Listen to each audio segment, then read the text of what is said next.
독도는 울릉도와 함께 삼국시대부터 우리나라의 영토로 여겨져 왔습니다. 삼국사기에는 신라 지증왕 13년에 장군 이사부가 우산국을 정복하였다고 기록되어 있습니다. 당시 우산국은 울릉도와 독도로 구성되어 있었습니다.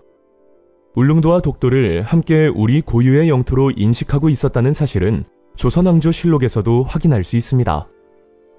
이후 후삼국을 통일한 고려는 신라에 복속된 우산국을 관리하였습니다.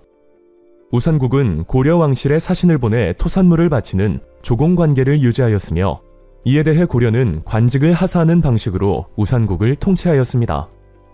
고려사에는 울릉도가 우릉 또는 무릉으로, 독도는 우산으로 표기되어 있습니다. 조선시대에 편찬된 세종실록 지리지에는 울릉도와 독도가 강원도 울진현에 속한 섬으로 기록되어 있습니다. 울릉도를 무릉, 독도를 우산으로 표기하고 있으며, 우산과 무릉은 서로 거리가 멀지 않아 날씨가 맑으면 바라볼 수 있다고 기록되어 있습니다. 조선 후기 숙종 때에는 일본 어민들이 울릉도에 무단으로 드나들며 고기잡이와 체류 활동을 벌이면서 조선과 일본 간 영유권 논란이 발생하였습니다. 1693년 동래 어민 안용복은 울릉도에서 불법 어업을 하던 일본인들과의 충돌로 일본으로 연행되었고, 1696년에는 자발적으로 일본에 건너가 막부측에 울릉도와 독도가 조선의 영토임을 주장하였습니다. 특히 두 번째 방문 당시 조선 팔도 지도를 가져가 조선의 입장을 설명하였고, 이를 일본 관리가 문서로 옮겨 적는 과정에서 다케시마와 마스시마가 조선 강원도 소속의 영토로 기록되었다고 전해집니다. 같은 해 일본 에도 막부는 일본인의 울릉도, 독도 출어를 금지하는 도해 금지령을 내렸습니다. 안용복 사건 이후 조선 정부에서 편찬한 동국 문헌비고에는 세종실록 지리지보다 독도에 대해 더욱 구체적이고 명확한 기록이 남아 있습니다. 이 서적에는 울릉과 우산은 모두 우산국의 땅인데, 우산은 곧 외인들이 말하는 송도이다 라는 내용이 수록되어 있습니다. 이는 조선이 독도와 울릉도를 고유 영토로 인식했을 뿐만 아니라 일본이 독도를 송도라고 불렀다는 사실까지도 명확히 인지하고 있었음을 보여주는 기록입니다. 더불어 일본과 국제사회가 독도를 조선 또는 한국 영토로 인식하고 있었음을 보여주는 자료들도 존재합니다. 일본 지도인 삼국접양지도에는 울릉도와 독도가 조선의 영토로 구분되어 있습니다. 일본 국가기관이 작성한 태정관 지령문에도 울릉도와 독도가 일본과 관계없는 땅이라는 점을 명확히 하고 있으며, 관료들에게 이를 주지시키는 내용이 담겨 있습니다. 또한 제2차 세계대전 직후 연합국 최고사령관 각서에도 독도는 일본의 행정권에서 제외되며 일본 영토에 포함되지 않는다고 명시되어 있습니다. 대한제국 시기 일본 어민들의 울릉도 무단 침입이 잇따르며 영유권 갈등이 재점화되었습니다. 일본 정부는 일본인의 울릉도 거주 합법화를 위해 노력하였으나, 대한제국 정부는 조일 수호조규의 규정을 위반한다는 이유로 강력히 반대하였습니다. 이에 당시 주한 일본 공사는 울릉도에 일본인이 거주하는 것은 조약 규정에 어긋날 소지가 있다고 인정하고, 이를 외무성에 공식 보고하였습니다. 이러한 상황에 대응하여 1900년 대한제국 정부는 자국의 영토 주권을 더욱 명확히 하기 위해 칙령 제41호를 반포하여 구체적인 행정 조치를 취하였습니다. 울릉도를 울도로 고쳐 부르고, 강원도 울진현에 속해 있던 울릉도와 그 부속 도서를 고쳐서 하나의 독립된 군으로 설치한다. 군청의 위치는 태화동으로 정하고, 구역은 울릉 전도와 죽도 및 석도를 관할한다. 이와 같이 대한제국은 칙령 제41호를 통해 울릉도를 군으로 승격하고 독도를 포함한 부속 도서를 행정적으로 관할하게 하였습니다. 하지만 일본은 1904년 러일 전쟁 중 독도를 군사적 요충지로 삼아 실질적으로 점유하였습니다.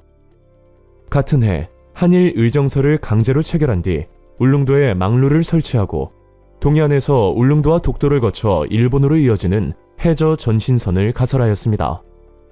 이후 1905년 일본은 대한제국 정부와 협의 없이 독도를 무주지라고 주장하며 시마네현 고시 제40호를 발표하였고, 독도를 다케시마로 명명한 뒤 시마네현에 불법적으로 편입하였습니다. 1906년 울도 군수 시몽택은 일본의 시마네현 관리들로부터 일본이 독도를 자국 영토로 편입했다는 사실을 전해 듣고 이를 대한제국 정부에 보고하였습니다. 대한제국 정부는 독도 편입의 부당함을 인지하고 대응 방안을 검토하였으나 을사조약으로 외교권을 상실한 상태였기 때문에 공식적인 외교 경로를 통한 반박이나 무효 선언을 할 수 없었습니다. 1952년 이승만 정부는 인접 해양에 대한 주권에 관한 대통령 선언, 이른바 평화선 선언을 발표하여 독도가 우리 영토임을 다시 한번 분명히 하였습니다.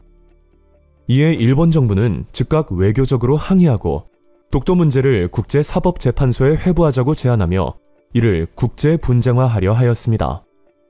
그러나 대한민국 정부는 영토 주권은 분쟁의 대상이 될 수 없다는 입장을 고수하며 일본의 제소 제안을 거부하였습니다. 이후 일본은 자국 내 여론과 정책을 통해 독도 영유권 주장을 더욱 강화하였습니다. 2005년에는 시마네현 의회가 다케시마의 날을 제정하였으며 같은 해 일본 방위청은 방위백서에 독도를 다케시마로 표기하며 자국 영토임을 주장하였습니다. 대한민국 정부는 일본의 일방적인 주장에 흔들리지 않고 독도에 대한 주권 행사를 지속적으로 강화해왔습니다. 앞으로도 역사학, 지리학, 국제법학, 국제정치학 등 다양한 분야의 학술 연구와 국제 협력을 바탕으로 보다 체계적이고 전략적으로 대응해 나갈 필요가 있으며 이를 위해 국민 모두가 독도에 대한 올바른 역사인식을 갖고 우리 영토를 지키는 데 함께 힘써야 할 것입니다. 간도는 고조선, 부여, 고구려, 발해 등의 영토였으며 오랜 세월 우리 민족의 주요 생활 무대 중 하나였습니다. 청나라는 간도 지역을 그들의 발상지로 하여 매우 중요하게 여겼으며 17세기 후반부터 간도 지역의 출입을 엄격히 통제하였습니다. 조선 역시 청과의 외교 관계를 고려하여 간도 지역으로 넘어가거나 무단으로 이주하는 자들을 처벌하였습니다. 그럼에도 산삼 채취, 사냥, 생필품 구매 등의 이유로 양국 백성들이 경계를 넘는 일이 빈번하였고 이로 인해 조선과 청 사이에 충돌이 자주 발생하였습니다. 이를 해결하고자 양국은 1712년 백두산 정계비를 세우고 서쪽은 압록강, 동쪽은 토문강을 경계로 한다 라는 문구를 통해 양국의 경계를 설정하였습니다. 이후에도 청과 조선의 백성들이 경계를 넘는 일은 계속되었습니다. 특히 19세기 후반에 접어들면서 조선에서는 흉년과 기근 등 자연재해가 잇따랐고 세금 수탈과 부정부패로 인한 삼정의 문란이 극심해지면서 간도로 이주하는 조선인이 급격히 늘어났습니다. 이러한 가운데 청정부는 자국민의 간도 이주와 개간을 본격화하기 위해 조선인의 철수를 요청하였고 이로 인해 양국 사이에 영토 분쟁이 발생하였습니다. 이후 양국 대표들은 국경을 명확히 하려는 협상을 진행하였습니다. 청은 백두산 정계비에서 동쪽 경계로 삼은 토문강을 현재의 두만강으로 해석하며 그 북쪽 간도 지역을 자국의 영토라고 주장하였습니다. 반면 조선은 토문강을 송화강의 상류 수원으로 보고 간도가 조선의 영토에 포함된다고 맞섰습니다. 이처럼 양국의 입장 차이는 쉽게 좁혀지지 않았고 간도 귀속에 관한 논의는 번번이 결렬되었습니다. 대한제국 수립 이후 정부는 간도 문제 해결에 보다 적극적으로 나섰습니다. 1897년과 1898년 두 차례에 걸쳐 간도 현지를 조사하였고 간도가 역사적, 지리적으로 우리의 영토임을 확인하였습니다. 이후 1903년 대한제국 정부는 이범윤을 간도 관리사로 임명 후 파견하였습니다. 이범윤은 간도 지역을 함경도의 행정구역에 포함시키고 토지와 호구를 조사하며 세금을 징수하는 등 간도 주민에 대한 직접적인 행정권을 행사하였습니다. 을사조약 체결 이후 대한제국의 내정을 장악한 일본은 간도 지역에 대한 영향력을 점차 확대해 나갔습니다. 1907년에는 간도 룽징에 간도 통감부 소속 파출소를 설치하고 간도를 한국 영토로 간주하여 행정적으로 관할하였습니다. 이 과정에서 일본은 청 관원들의 간섭에 무력으로 대응하기도 하였습니다. 그러나 일본은 자국의 이익을 우선시하며 1909년 청과 간도에 관한 청일협정을 체결하였습니다. 일본은 만주철도 부설권과 탄광채굴권 등 경제적 이권을 얻는 대가로 간도에 대한 청의 영유권을 공식 인정하였습니다. 이 협정은 대한제국에 의서와는 무관하게 체결된 것으로 일제가 우리 민족의 주권을 무시한 채 타국과 맺은 대표적인 불평등 협정이었습니다. 이로써 간도는 명목상 청의 영토가 되었지만 우리 민족이 오래도록 살아온 삶의 터전이자 이후 국외에서 펼쳐진 민족 독립운동의 주요 거점으로 기능하게 되었습니다. 평양은 오랜 세월 동안 각 시대의 전환점마다 중요한 역할을 해온 도시입니다. 고구려 시기에는 장수왕이 국내성에서 평양으로 천도하였고, 고려 시기의 평양은 태조의 북진 정책과 묘청의 서경 천도운동의 거점이 되었습니다. 일제강점기에는 안창호가 대성학교를 설립하여 민족교육을 실천하였고, 조만 시기 물산 장려운동을 주도하며 경제적 자립을 추구하였습니다. 현대에 들어서는 2000년 남북 정상회담이 평양에서 열렸고 6.15 남북 공동선언이 발표되었습니다. 개성은 고려의 수도로서 정치와 문화의 중심지 역할을 하였습니다. 고려 시대에는 수도 개경에 궁궐터인 만월대가 조성되었고 고려 첨성대가 설치되어 천문을 관측하였습니다. 고려 후기에는 신분해방을 주장한 만적의 난이 일어났으며 정몽주가 피살된 선주교가 오늘날까지 그 흔적으로 남아있습니다. 조선시대의 개성은 송상의 활동 근거지가 되었고 상업이 활발하게 이루어진 곳입니다. 현대에는 남북이 협력하여 개성공단을 조성하였습니다. 강화도는 외세 침입과 저항의 역사 속에서 중요한 역할을 하였습니다. 고려시대에는 몽골의 침입으로 인해 수도를 강화도로 옮겼으며 삼별초는 이곳에서 끝까지 항쟁을 벌였습니다.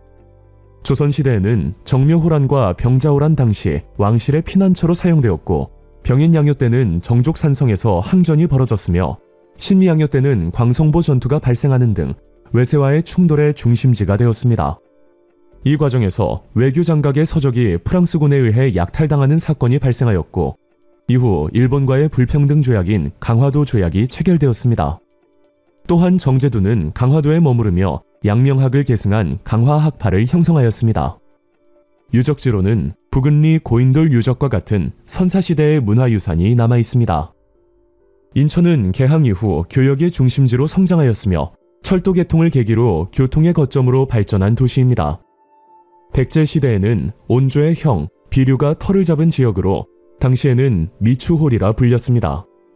조선시대에는 강화도 조약을 통해 개항장으로 지정되었고 이모군란의 결과로 제물포 조약이 체결되었습니다. 1899년에는 인천과 노량진을 잇는 경인선이 개통되어 서울과의 연결이 시작되었습니다. 6.25 전쟁 당시 인천 상륙작전이 전개되었으며 2014년에는 아시아 경기대회의 개최 도시로서 국제 스포츠 행사를 성공적으로 주관하였습니다. 서울은 한반도의 역사 속에서 오랜 시간 중요한 위치를 차지해온 도시입니다. 백제시대에는 한성을 초기 수도로 삼았으며 석촌동 일대에는 돌무지 무덤이 조성되었습니다.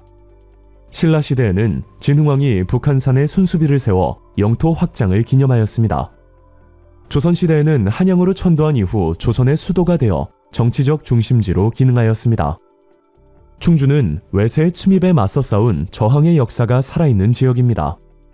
고구려 시대에는 충주에 고구려비가 세워져 고구려의 세력 확장을 보여주었습니다. 고려 시대에는 김윤후가 충주성 전투에서 몽골군의 침략에 맞서 싸웠습니다. 조선 시대에는 임진왜란 당시 신립이 탄금대에서 배수의 진을 치고 항전하였으며 이 전투를 통해 충주는 전략적 요충지로서의 중요성을 다시 한번 드러내었습니다. 공주는 풍부한 역사적 유산을 지닌 지역으로 여러 시대에 걸쳐 중요한 역할을 하였습니다. 공주에서는 석장리 유적이 발견되어 구석기 시대 초기 인류의 활동이 확인되었습니다. 백제시대에는 475년 문주왕이 한성 함락 후 웅진으로 천도하여 수도로 삼았습니다. 이 지역에는 백제 웅진 시기에 조성된 왕실 무덤들이 있으며 후대의 이 일대는 송산리 고분군으로 불리게 되었습니다.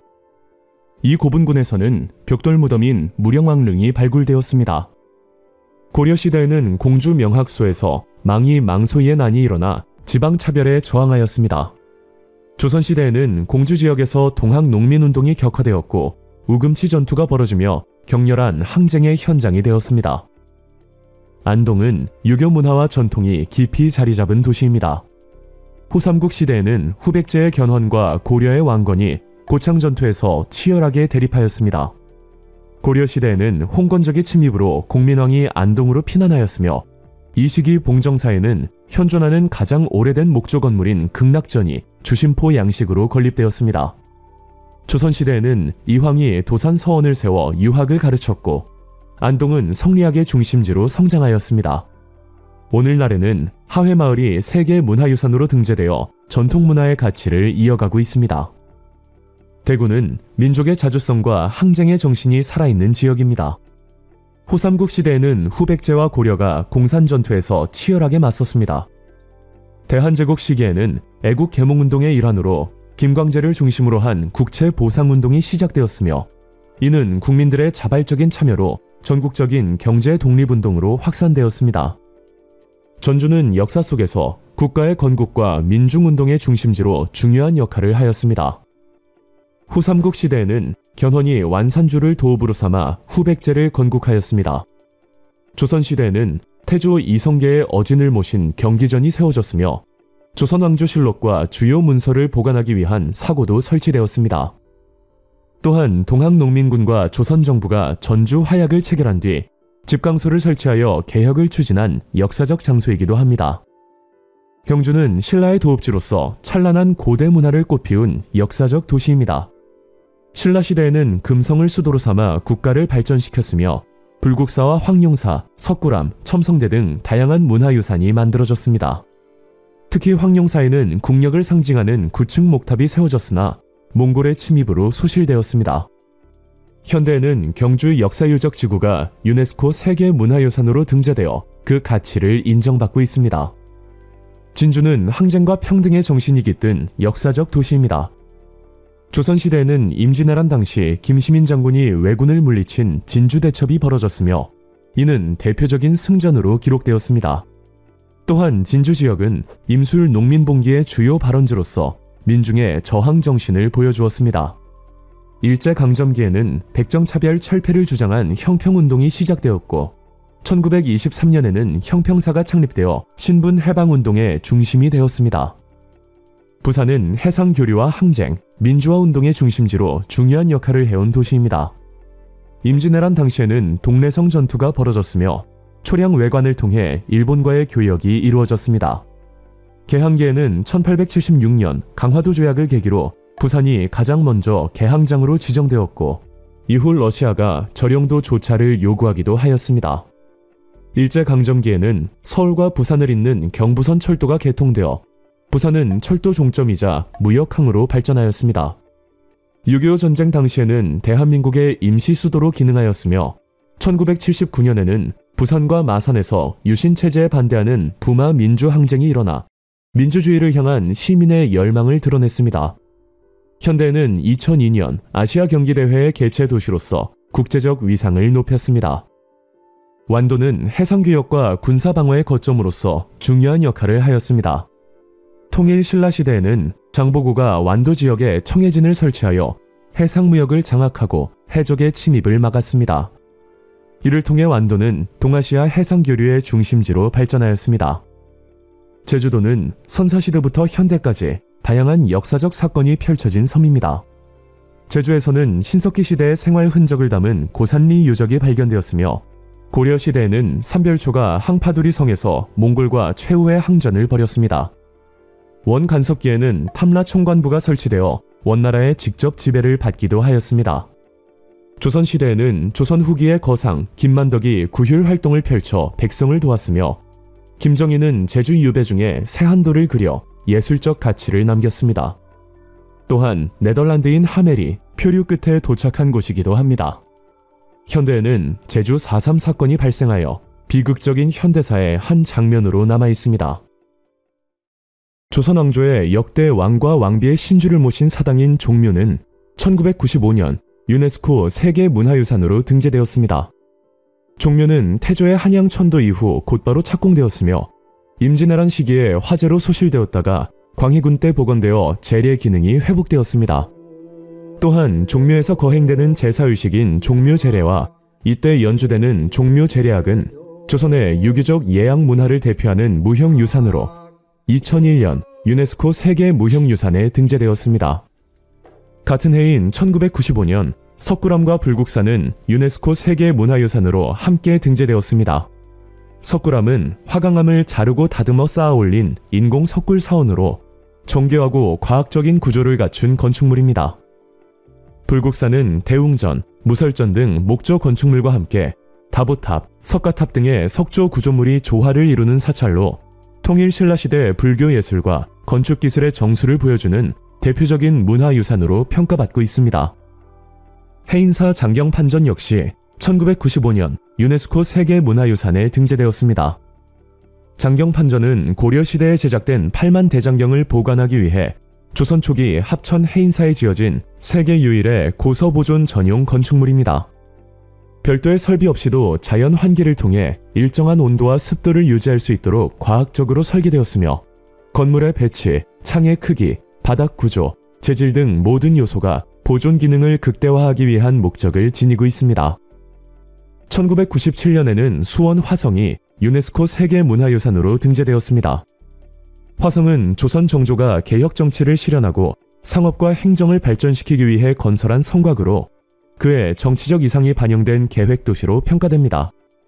실학자 정약용이 중국에서 들여온 기기도서를 참고하여 거중기, 농로 등 과학기구를 활용해 건축한 화성은 방어, 통치, 상업 기능이 조화를 이룬 점에서 세계적으로 그 가치를 인정받고 있습니다.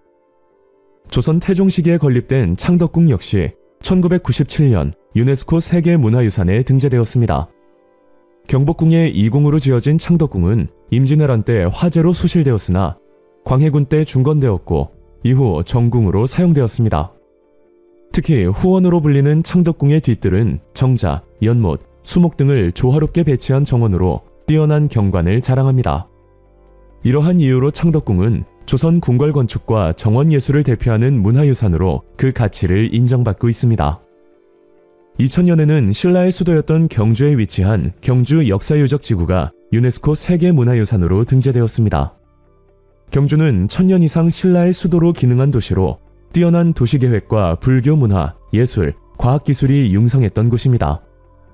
역사유적지구는 대릉원지구, 황룡사지구, 산성지구, 남산지구, 월성지구로 구성되어 있으며 주요 유적으로는 대릉원, 황룡사지, 월성, 동궁과 월지 등이 있습니다. 고창, 화순, 강화의 고인돌 유적 역시 2000년 유네스코 세계문화유산에 등재되었습니다. 고인돌은 권력을 지녔던 중요 인물의 장례와 공동체의 종교적 의식을 위해 만들어졌습니다. 이들 지역은 한반도에서 고인돌이 집중적으로 분포된 대표적인 곳으로 한국 청동기 시대의 사회구조와 장례 문화, 고인돌의 변천을 이해하는 데 중요한 유적으로 평가됩니다. 2009년에는 조선왕릉이 유네스코 세계문화유산으로 등재되었습니다. 조선왕릉은 519년간 이어진 조선왕조의 왕과 왕비, 그리고 추존된 왕과 왕비의 무덤입니다. 현재까지 42기가 전해지며 이 가운데 북한에 있는 재릉과 후릉을 제외한 남한의 40기 모두가 유네스코 세계문화유산에 등재되었습니다.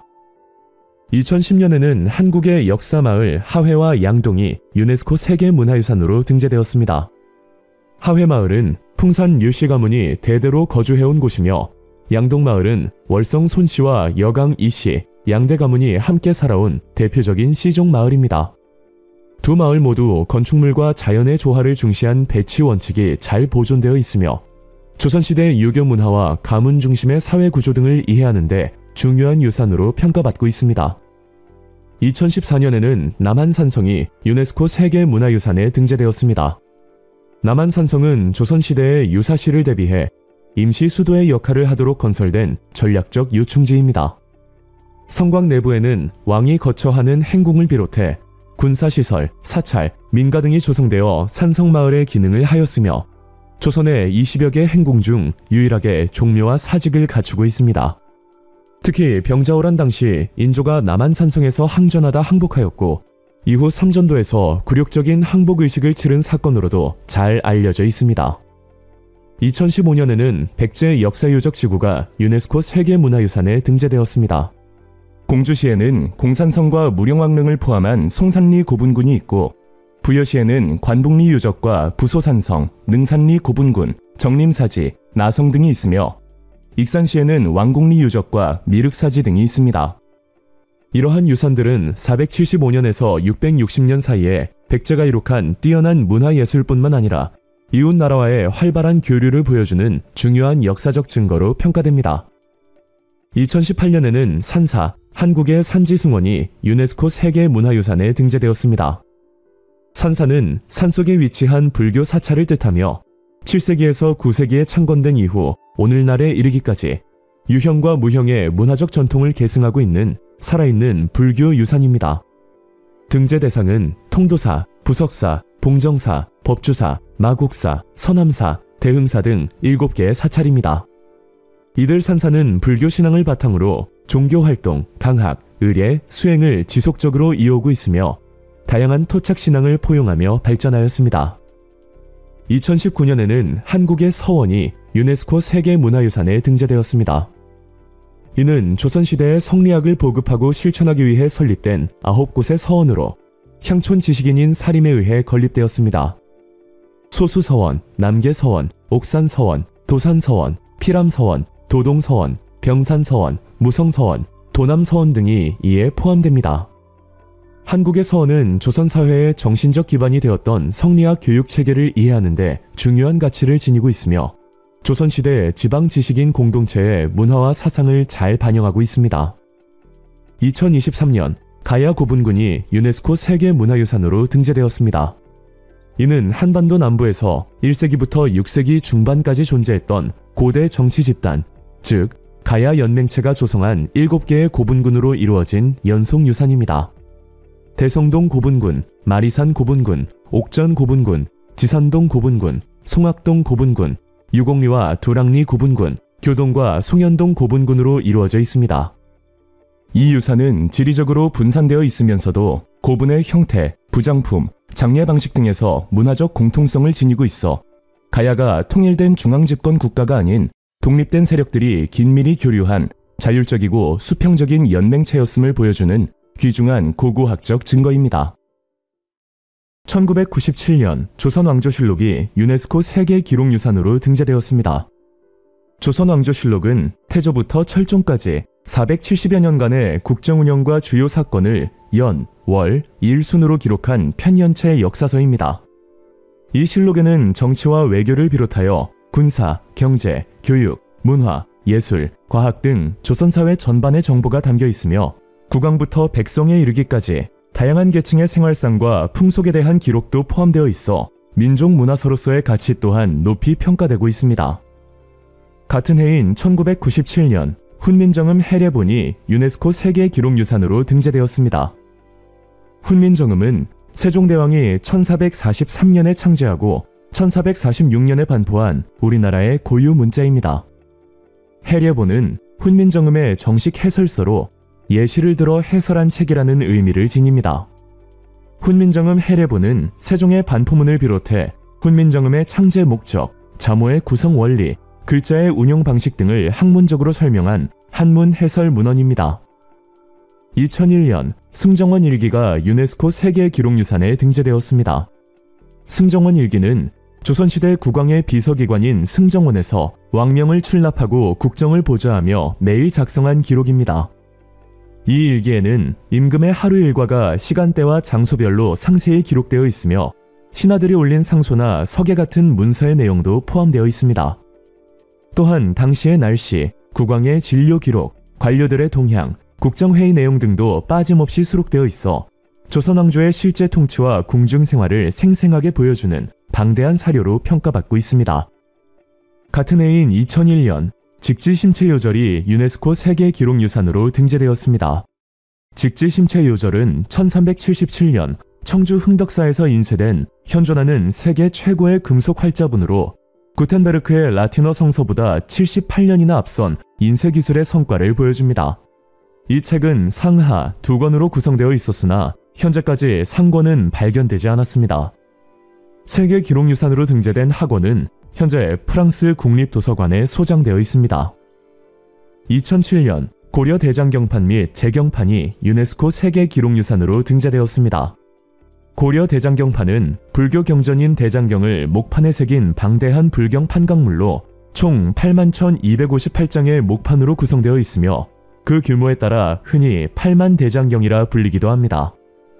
이는 몽골 침입 당시 불교의 힘으로 국가적 재난을 극복하고자 하는 염원에서 제작되었으며 현재 경상남도 합천 해인사에 보관되어 있습니다. 해인사에서는 대장경의 보안과 불교 경전의 전승을 위해 5,987장의 목판을 추가로 제작하였으며 이를 재경판이라 부릅니다. 같은 해인 2007년 조선왕조 의궤가 유네스코 세계기록유산에 등재되었습니다. 의궤란 국가나 왕실의 주요 의례와 행사를 치른 후 준비부터 진행까지의 전 과정을 체계적으로 정리한 공식 기록물입니다. 왕실의 혼례, 장례, 연회, 사신접대, 궁궐 왕릉 건축, 왕세자 책봉 등 다양한 의례의 절차와 내용이 상세히 기록되어 있으며 정밀한 채색 도설이 함께 수록되어 있어 구체적인 모습을 시각적으로도 확인할 수 있습니다. 2009년 동의보감이 유네스코 세계기록유산에 등재되었습니다. 동의보감은 1610년 조선시대 내의원 의관이자 왕실 주치의였던 허준이 선조의 명을 받아 광해군 때 완성한 의학서로 조선의학은 물론 중국의학까지 아우른 의학지식과 치료법에 관한 백과사전적 의서입니다. 기존의 중국 중심 의서들과 달리 우리나라의 실정과 풍토에 맞춘 의학 지식을 체계적으로 정리했다는 점에서 독자적인 가치를 지닙니다. 2011년 5.18 민주화운동 기록물이 유네스코 세계기록유산에 등재되었습니다. 이 기록물은 1980년 5월 18일부터 약 열흘간 전두환 정권의 독재에 맞서 일어난 5.18 민주화운동의 전개 과정과 진실을 담은 문서, 사진, 영상 등의 자료입니다. 5.18 민주화운동은 한국 사회의 민주주의의 가치와 국민주권의 중요성을 각인시킨 역사적 전환점으로 이후 민주화 발전에도 큰 영향을 미쳤습니다. 같은 해인 2011년 일성록이 유네스코 세계기록유산으로 등재되었습니다. 일성록은 조선 영조부터 순종까지 약 150년간 국왕의 동정과 국정 운영을 매일 기록한 일기 형식의 문서입니다. 일성이란 하루를 반성하다라는 뜻으로 일성록이라는 명칭은 국왕이 자신의 언행과 정치 활동을 매일 되돌아보며 기록하였다는 의미를 담고 있습니다. 이는 정조가 왕위에 오르기 전 언행과 학문을 성찰하며 쓴 일기에서 유래했습니다. 2013년 새마을운동 기록물이 유네스코 세계기록유산으로 등재되었습니다. 이 기록물은 1970년부터 1979년까지 전개된 새마을운동의 전 과정을 담은 공식 자료로 대통령 연설문, 정책문서, 지방보고서, 사진, 영상 등 약 22,000건에 이르는 방대한 규모를 자랑합니다. 새마을운동 기록물은 개발도상국의 지역사회 개발, 빈곤 퇴치, 생활환경 개선에 실질적인 영감을 주는 모범 사례로 높이 평가받고 있습니다. 같은 해인 2013년 난중일기가 유네스코 세계기록유산에 등재되었습니다. 이는 조선의 명장 이순신 장군이 임진왜란 당시 직접 쓴 친필일기로 거북선 전술, 날씨, 지형, 병사들의 사기, 민심, 가족에 대한 그리움, 충신으로서의 고뇌 등이 생생하게 담겨 있습니다. 2015년에는 KBS 특별 생방송 이산가족을 찾습니다 기록물이 유네스코 세계기록유산에 등재되었습니다. 이 기록물은 1983년 6월 30일부터 11월 14일까지 KBS가 주관한 특별 생방송과 관련된 영상, 사진, 신청서, 명단 등 방대한 자료로 구성되어 있습니다. 이는 전쟁과 분단의 참상을 세계에 알리는 동시에 가족의 소중함이라는 보편적 가치를 전하는 기록으로 평가받고 있습니다. 같은 해인 2015년 한국의 유교 책판이 유네스코 세계기록유산으로 등재되었습니다. 한국의 유교 책판은 조선시대 유학자들이 유교 경전, 역사서, 교육서 등을 간행하기 위해 새긴 인쇄용 목판으로 총 718종 64,226장에 달하는 방대한 규모를 자랑합니다. 이는 단순한 인쇄수단을 넘어 선현들이 남긴 학문과 사상의 상징으로 여겨지고 있습니다. 2017년 국채보상운동 기록물이 유네스코 세계기록유산으로 등재되었습니다. 국채보상운동 기록물은 일본에 진 빚을 갚기 위해 1907년부터 1910년까지 전개된 국채보상운동의 과정을 담고 있으며 모금 장부, 포스터, 회의록, 성금 영수증, 기사, 사진자료 등을 포함하고 있습니다. 이 기록물은 국가적 위기에 자발적으로 대응한 시민의 책임감과 연대의식을 생생하게 보여주는 역사적 자료로 평가받고 있습니다. 같은 해인 2017년 조선통신사에 관한 기록이 유네스코 세계기록유산에 등재되었습니다. 이 기록물은 1607년부터 1811년까지 약 200년 동안 일본 에도 막부의 요청으로 조선에서 파견된 조선통신사와 관련된 자료로 외교 문서, 사행일기, 필담 자료, 지도 등을 포함하고 있습니다. 이 기록물은 17세기에서 19세기 동아시아 외교와 문화 교류를 보여주는 대표적 사례로 오늘날 한일 관계의 역사적 배경과 당시 국제 질서를 이해하는 데 중요한 자료로 평가받고 있습니다. 같은 해인 2017년 조선왕실 어보와 어책이 유네스코 세계기록유산에 등재되었습니다. 어보와 어책은 책봉이나 존호 수여와 같은 중대한 의례에 사용된 공식 의례물로 왕실의 정통성과 권위를 상징하는 기록물입니다. 여기에는 금, 은, 옥의 아름다운 명칭을 새긴 어보, 오색 비단에 책임에 대한 훈계와 격려의 글을 적은 교명, 옥이나 대나무에 책봉이나 존호 수여 내용을 담은 옥책과 죽책, 금동판에 책봉하는 내용을 새긴 금책 등을 포함하고 있습니다. 2023년 4.19 혁명 기록물이 유네스코 세계기록유산으로 등재되었습니다. 이 기록물은 1960년 봄 학생과 시민이 주도한 민주화운동인 4.19 혁명과 그 전후 과정을 담은 자료로 독재에 대한 저항과 민주주의 회복을 위한 집단적 노력이 구체화된 과정을 보여주는 귀중한 역사적 자료입니다. 같은 해인 2023년 동학농민혁명 기록물이 유네스코 세계기록유산에 등재되었습니다.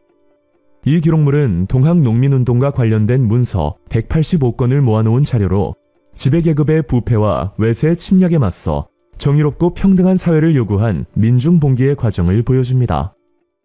봉기 주체인 농민과 민중의 목소리뿐 아니라 국가와 지배 권력의 대응 방식까지 담고 있어 입체적인 역사 자료로 평가됩니다. 2025년 제주 4.3 기록물이 유네스코 세계기록유산에 등재되었습니다.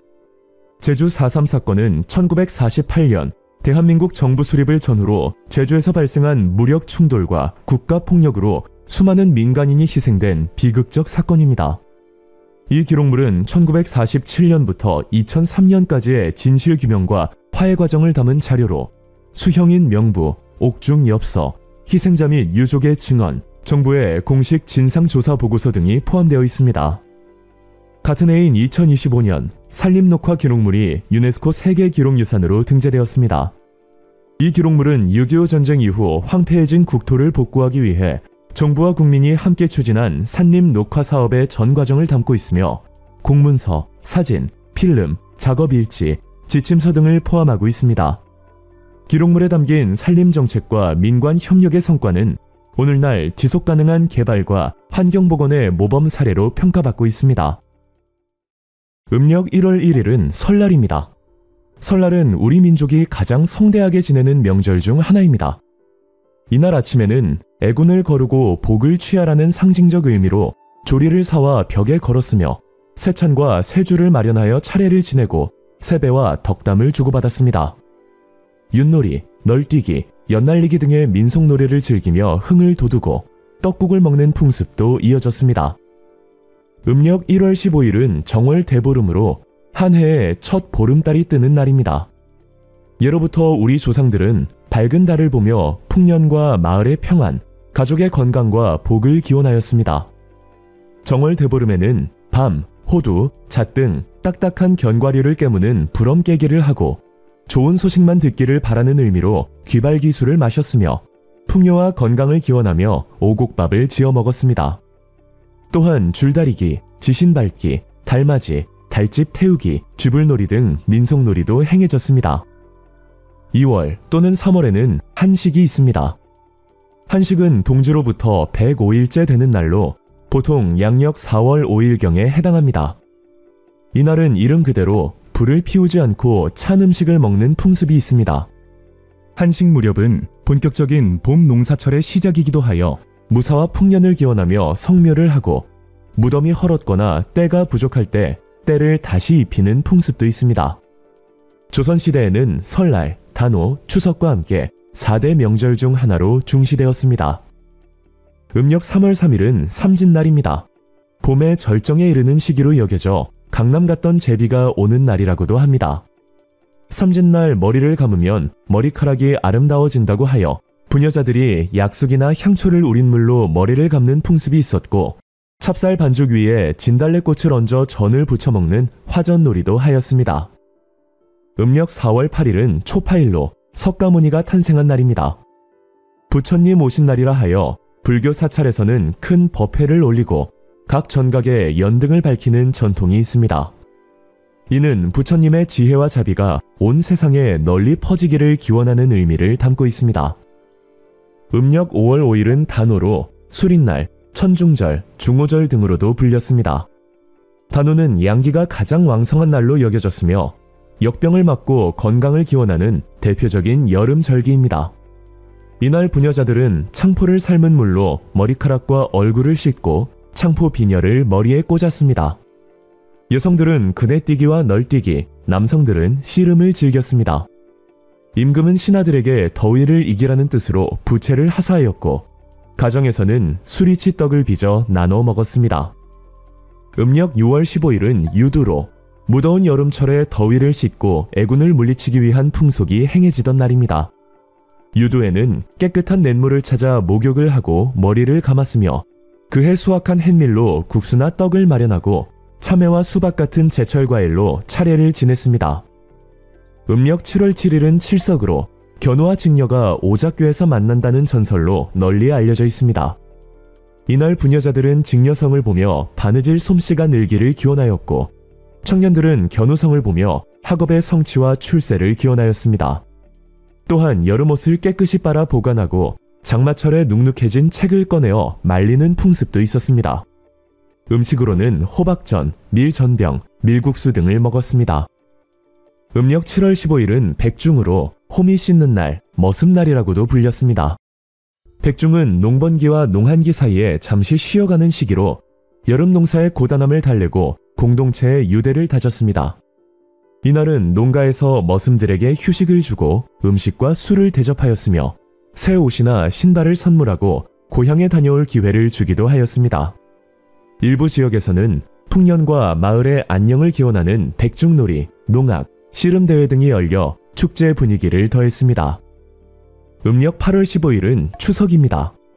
가배, 가위, 한가위, 중추절 등으로도 불리며 풍성한 수확에 감사하고 조상에게 예를 다하는 전통 명절입니다. 이날에는 새로 수확한 곡식과 과일로 차례를 지내고 성묘와 벌초를 하였습니다. 강강술래, 줄다리기, 달맞이 같은 민속놀이를 하였고 송편, 토란국 등을 함께 먹었습니다. 추석은 신라 유리왕 때 길쌈 시합 후 그 결과에 따라 잔치를 연 것에서 기원했다고 전해집니다. 음력 9월 9일은 중양절 또는 중양일로 예로부터 장수를 기원하는 날로 여겨졌습니다. 국화꽃을 따서 담근 국화주를 마시며 건강과 장수를 기원하고 국화꽃잎을 찹쌀가루와 반죽해 만든 국화전을 먹는 풍습도 있었습니다. 입동은 24절기 중 19번째 절기로 겨울이 시작됨을 알리는 날입니다. 양력으로는 대개 11월 7일 또는 8일경에 해당하며 이 시기부터 본격적인 추위가 시작됩니다. 입동에는 김장을 담그거나 어르신께 음식을 대접하며 건강과 장수를 기원하는 나눔 풍속인 치개미가 있습니다.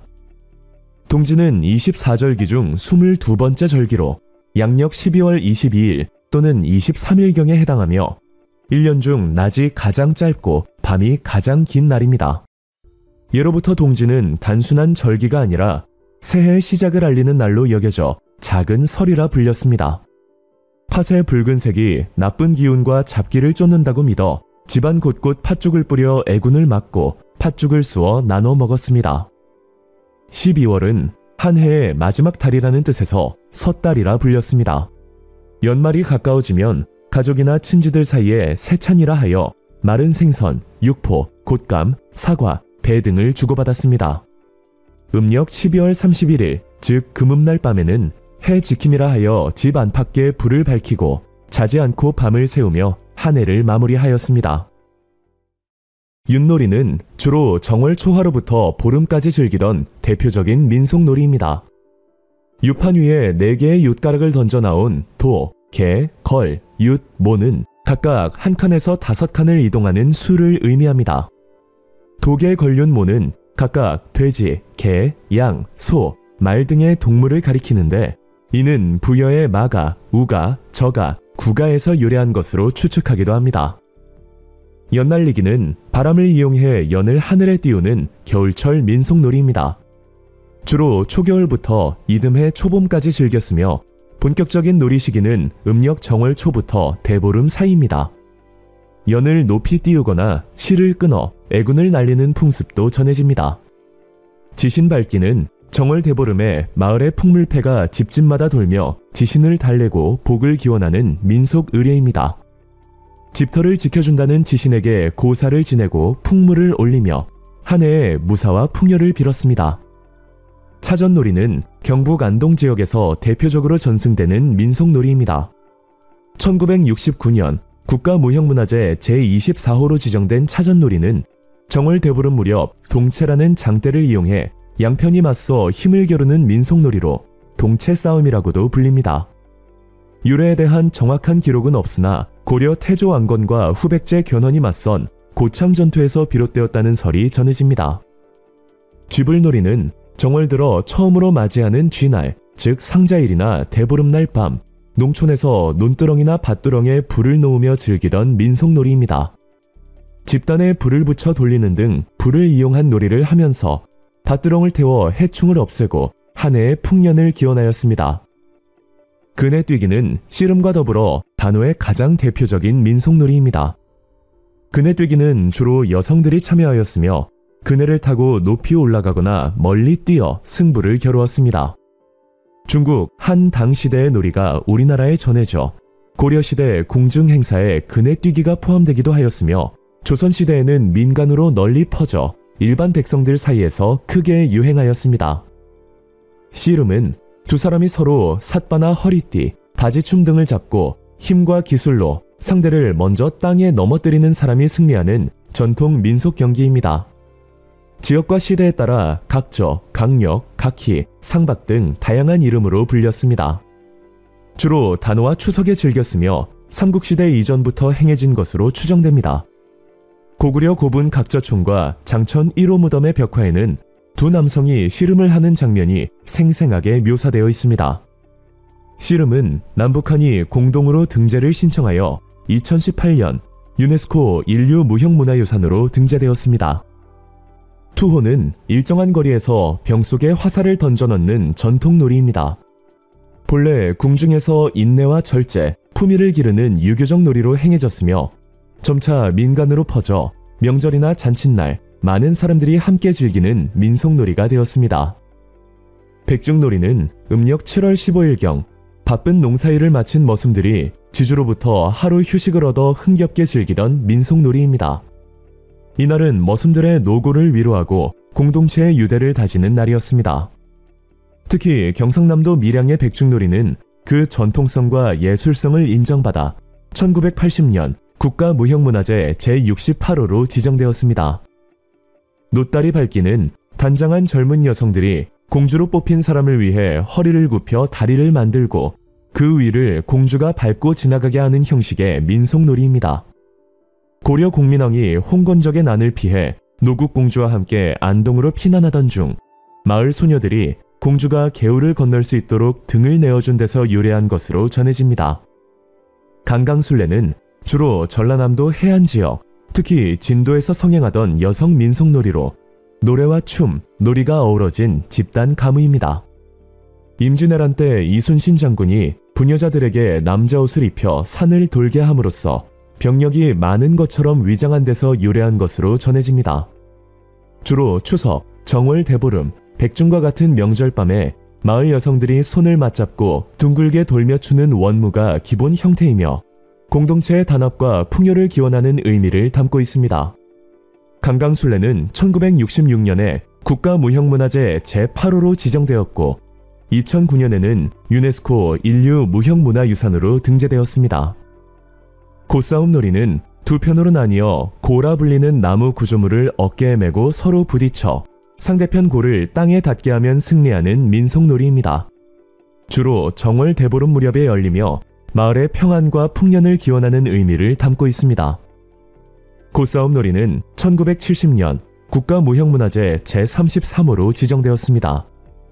고누놀이는 두 사람이 고누판이라 불리는 말판에 콩이나 조약돌 등의 말을 이동시키며 상대방의 말을 막거나 따내는 민속놀이입니다. 특별한 도구 없이 땅바닥이나 기왓장에 선을 그어 즐길 수 있어 농촌이나 산간 지역에서도 쉽게 행해졌으며 어린이들 사이에서 널리 퍼졌습니다. 승경도 놀이는 양반들이 즐겨하던 놀이로 벼슬에 오르는 도표라는 뜻을 지니고 있습니다. 윤목이라 불리는 막대를 던져 나온 수만큼 말을 이동시켜 누가 먼저 높은 관직에 오르는지를 겨루는 놀이입니다. 조선시대의 관직 체계를 바탕으로 구성되어 있어 이를 자연스럽게 익힐 수 있었으며 출세를 꿈꾸던 당시 사람들의 바람이 담긴 교육적이고 상징적인 민속놀이였습니다. 격구는 끝이 둥근 막대기로 공을 쳐서 멀리 보내거나 구멍에 넣어 승부를 가리는 전통 경기입니다. 팀을 나누어 협동하여 경기를 치르기도 했으며 말을 타거나 걷거나 뛰는 등 다양한 방식으로 경기를 즐겼습니다. 고려 중기 이후 궁중에서 크게 유행하였고 조선시대에는 무과시험 과목으로 채택되기도 하였습니다. 경복궁은 조선 태조가 수도를 개성에서 한양으로 옮긴 후 1395년에 건립한 조선 왕조의 법궁입니다. 궁궐의 입지와 명칭, 주요 전각의 이름 등은 조선의 개국공신이자 개혁가인 정도전이 주도하여 정하였습니다. 경복이라는 이름은 크게 복을 누리다라는 뜻으로 새 왕조의 번영을 기원하는 의미를 담고 있습니다. 경복궁은 1592년 임진왜란으로 소실되었는데 오랫동안 복구되지 못하다가 19세기 후반 고종이 즉위한 후 국정을 섭정하던 흥선대원군에 의해 중건되었습니다. 그러나 1895년에는 일본 낭인들이 궁궐 내 오코루에 침입하여 명성황후를 시해하는 을미사변이 발생하였고 이는 조선 왕실과 백성에게 큰 충격을 주었습니다. 이후 조선이 일제에 의해 강제 병합되고 식민 통치가 시작되면서 일제는 경복궁을 조선물산 공진회 등의 행사 장소로 사용하고 근정전 앞에 조선 총독부 청사를 세우는 등 경복궁의 원형을 크게 훼손하였습니다. 광복 이후에도 조선 총독부 건물은 그대로 남아있었으나 1995년 김영삼 정부가 역사 바로 세우기 정책의 일환으로 총독부 건물을 철거하였습니다. 이후 경복궁 복원 사업이 본격적으로 추진되었으며 현재는 여러 전각이 복원되어 시민과 관광객들에게 조선시대 궁궐 문화를 전하고 있습니다. 창덕궁은 조선 제3대왕 태종이 1405년 법궁인 경복궁의 동쪽에 새롭게 지은 이궁입니다. 이궁은 두 번째 궁궐, 즉 보조적인 기능을 하는 궁궐을 뜻합니다. 경복궁이 화재로 소실된 이후 중건되기까지 약 270여 년 동안 창덕궁은 역대 왕들에 의해 사용되며 실질적인 법궁의 역할을 하였습니다. 특히 흥복헌은 1910년 일본의 통치권을 넘긴 경술국치가 결정된 비운의 장소이며 낙선제 권역은 대한제국의 마지막 황실 가족이 거주하다 생을 마감한 공간이기도 합니다. 창덕궁은 자연지형을 최대한 보존하며 지어진 후원과의 조화로운 건축 배치가 높이 평가되어 1997년 유네스코 세계문화유산으로 등재되었습니다. 창경궁은 본래 조선 제4대왕 세종이 1418년 상왕이 된 태종을 위해 지은 수강궁에서 비롯되었습니다. 이후 조선 제9대왕 성종은 1483년 3명의 대비를 위해 수강궁을 확장하고 그 이름을 창경궁이라 하였습니다. 창경궁은 창덕궁과 연결된 구조로 조성되어 두 궁궐을 함께 동궐이라 불렀습니다.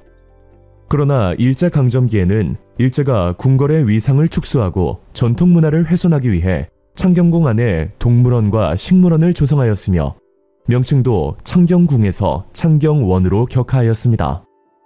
해방 이후에도 한동안 창경원이라는 이름으로 불렸으나 1980년대 들어 본래 궁궐로서의 가치를 회복하기 위한 복원 작업이 시작되었고 현재는 다시 창경궁으로 불리며 일부 전각과 공간이 복원되어 일반에 공개되고 있습니다. 덕수궁은 본래 경운궁으로 불렸으며 1897년 고종이 아관 파천 이후 러시아 공사관에서 돌아와 머물며 정사를 본 궁궐입니다. 같은 해 고종이 대한제국을 선포하고 황제로 즉위하면서 경운궁은 공식 황궁으로 사용되기 시작하였습니다.